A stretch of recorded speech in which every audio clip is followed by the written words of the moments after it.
Hello and welcome dear students on my YouTube channel. Today I am going to discuss question answers of chapter 7 of class 7, that is respiration in organisms. हम respiration in organisms के question answers को आज समझेंगे. Let us start with fill in the blanks. First one is lactic acid is produced during anaerobic respiration. Anaerobic respiration के दौरान lactic acid muscles में produce होता है. Second is insects have organs called trachea for respiration. Insects में respiration के लिए trachea होता है. Taking in of air rich in oxygen is called inhalation. Inhalation के बारे में आप पढ़ चुके हैं. Question number 4 is an adult human being normally breathes from 14 to 20 times per minute. Fifth one is the movement of lungs is controlled by the rib cage and diaphragm. आपको पता है कि लंग्स में अपना कोई मसल्स नहीं होता जिससे मूवमेंट हो सके, इसलिए रिब केज एंड डायफ्राम के मूवमेंट से लंग्स का मूवमेंट कंट्रोल होता है. Sixth is hemoglobin act as the respiratory carrier in our body. Hemoglobin हमारे बॉडी में ऑक्सीजन एंड कार्बन डाइऑक्साइड को कैरी करता है, इसलिए इसे रेस्पिरेटरी कैरियर कहते हैं. Now match the following. First is lactic acid. Lactic acid को मैच करेंगे मसल क्रैम्प से. Second is stomata. Stomata helps in transpiration. Third one is respiratory carrier. अभी आपने पढ़ा रेस्पिरेटरी कैरियर हेमोग्लोबिन है. लेंटिकल्स. लेंटिकल्स ब्रांचेस पे छोटे छोटे पोर्स को कहते हैं. So lenticels will be matched with pores on branches. And alcohol. Alcohol will be matched with fermentation of yeast. Yeast के फर्मेंटेशन से अल्कोहल का प्रोडक्शन होता है. Question C, tick the correct option. सही ऑप्शंस को टिक करना है. Respiration helps in. The answer will be obtaining energy. Respiration से फूड ऑक्सीडाइज होता है और एनर्जी रिलीज होती है. So respiration helps in obtaining energy. Second is stomata perform the function of. Stomata perform the function of exchange of gases. Stomata leaves के ऊपर छोटे small openings होते हैं जिससे लीव्स में एक्सचेंज ऑफ गैसेस होता है. Third one is the process represented by the following equation. Glucose plus oxygen gives carbon dioxide, water and energy. This is called aerobic respiration. Fourth is to survive plants root need. To survive plants root need oxygen. Oxygen plant के root के survival के लिए ज़रूरी है. इसीलिए अगर हम मिट्टी में बहुत ज़्यादा पानी डाल दें तो रूट्स रेस्पायर नहीं कर पाते हैं और उनका डेथ हो जाता है, प्लांट सूख जाता है. So plants respire through their roots. Roots also respire and take oxygen. Okay. Fifth one is earthworm and leeches respire through their skin. Earthworm and leech अपने वेट स्किन से रेस्पायर करते हैं. Question D, answer the following questions in brief. First is define respiration. Name two types of respiration. The answer is the process in which a living organism releases energy from the consumed food is called respiration. The two types of respiration are aerobic respiration and anaerobic respiration.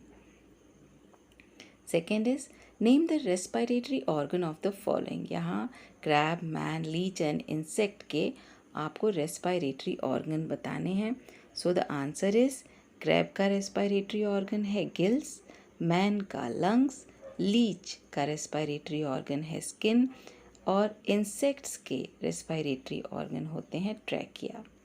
So this is your answer. Question number 3, define transpiration.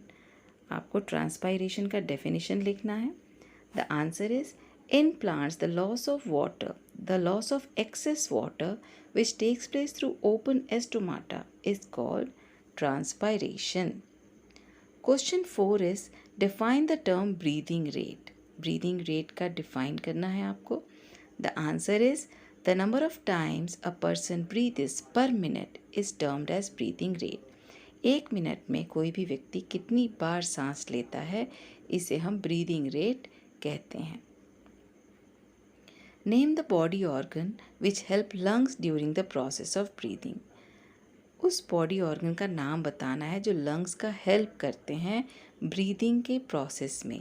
The answer is the rib cage and the diaphragm help lungs during the process of breathing.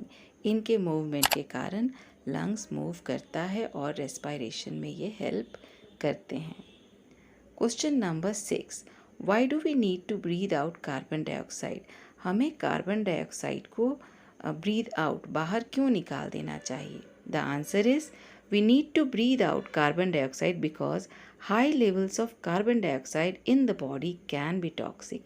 अगर body के अंदर carbon dioxide का level high हो जाए तो यह toxic हो सकता है, इसलिए हमें कार्बन डाइऑक्साइड को ब्रीद आउट करना ज़रूरी है।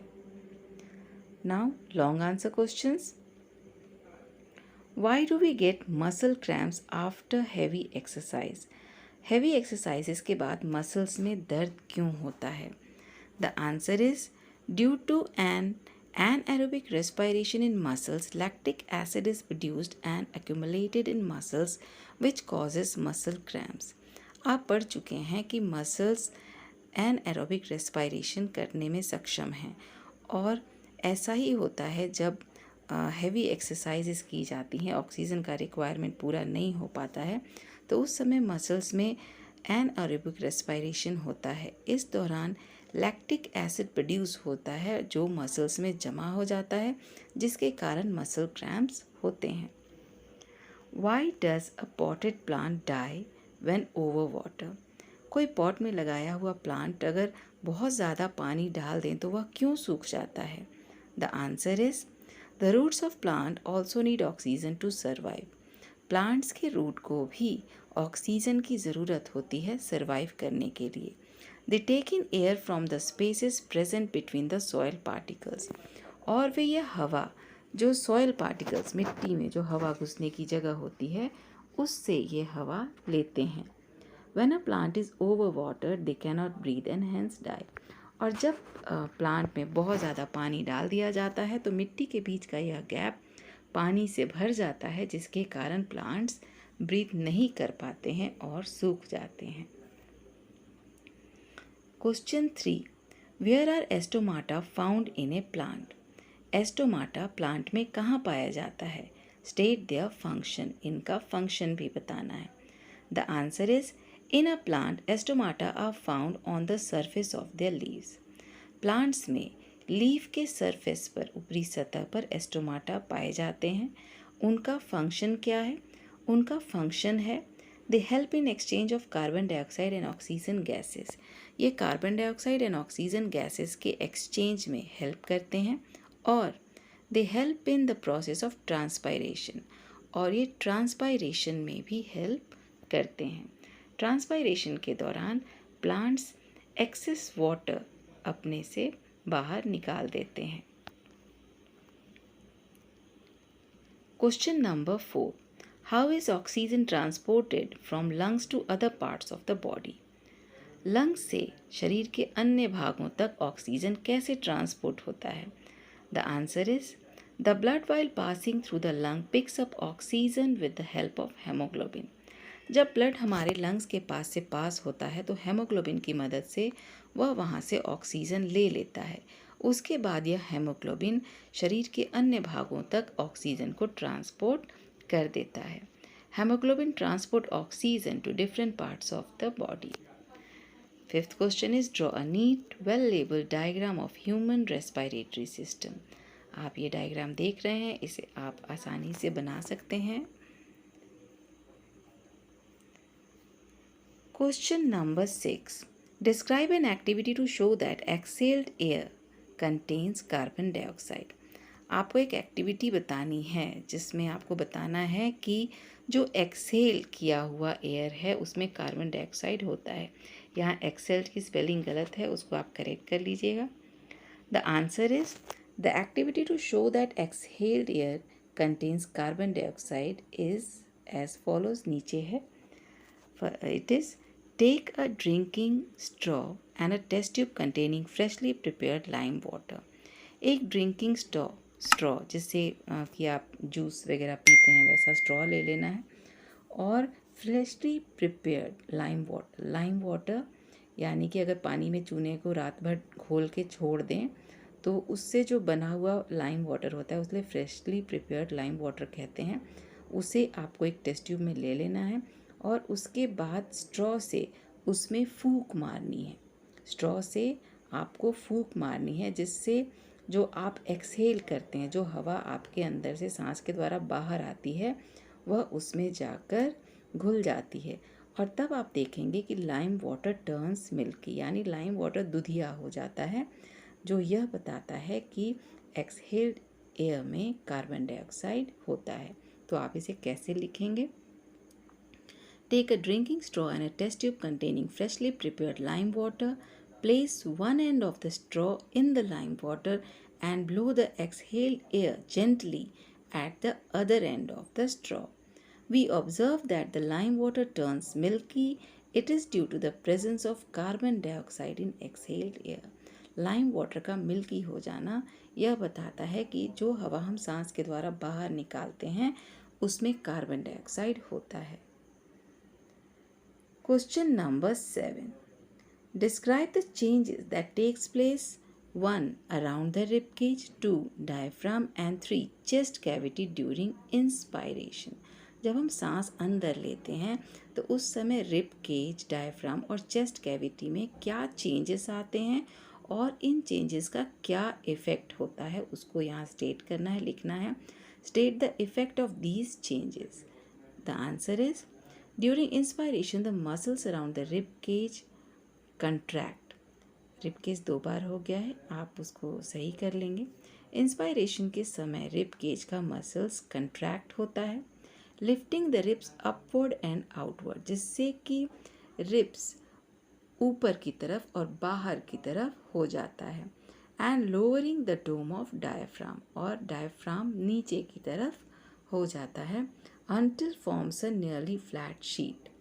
As a result of these changes, the chest cavity expands. इसके रिजल्ट से chest cavity expand करता है. Because the lungs are attached to the chest cavity, they also expand.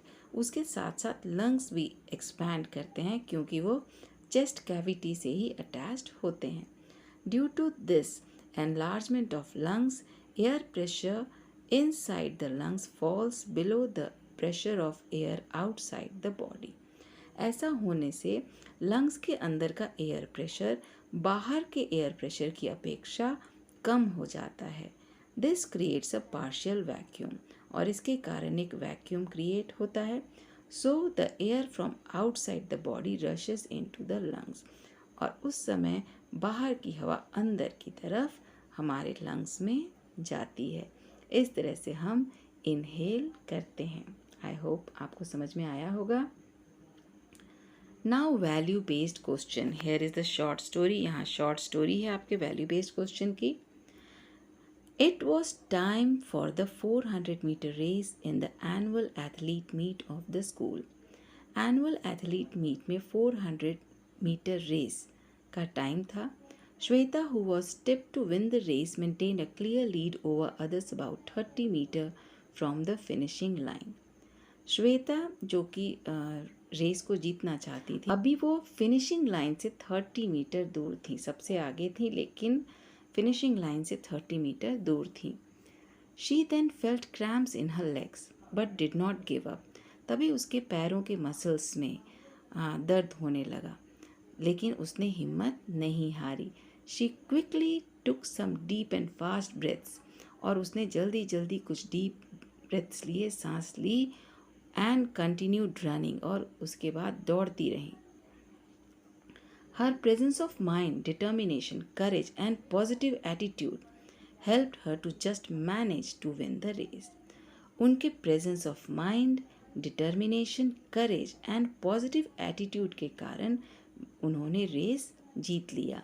Rita and Nitu, who finish second and third, respectively were the first to congratulate her on her success. Rita and Neetu जो कि second and third आए थे race में, उन्होंने श्वेता को सबसे पहले congratulate किया उनके सक्सेस के लिए. Now question 1 is state the values displayed by Shweta. Shweta ने कौन कौन से वैल्यू डिस्प्ले किए? The answer is the value displayed by Shweta are presence of mind, determination, courage and positive attitude. Second question is write about some situation in which you or one of your friends display the behavior similar to that of Rita and Neetu. यहाँ आपको अपने से संबंधित कोई ऐसी कहानी या कोई बात लिखनी है जिसमें आपने अपने ही फ्रेंड को जीत हासिल करने पर बधाई दी हो. बिना उससे जेलस फील किए हुए आपने अपने मित्र, अपने साथी को जीत हासिल करने पर उसे बधाई दी हो. ऐसा एक सिचुएशन आपको इसके आंसर के लिए लिखना है. Question 3 is state the likely reason due to which Shweta felt cramps in her legs.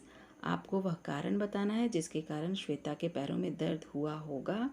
The answer is Shweta is likely to have cramps in her leg due to formation of lactic acid in her muscles during race. This was all about the chapter. I hope you all understand.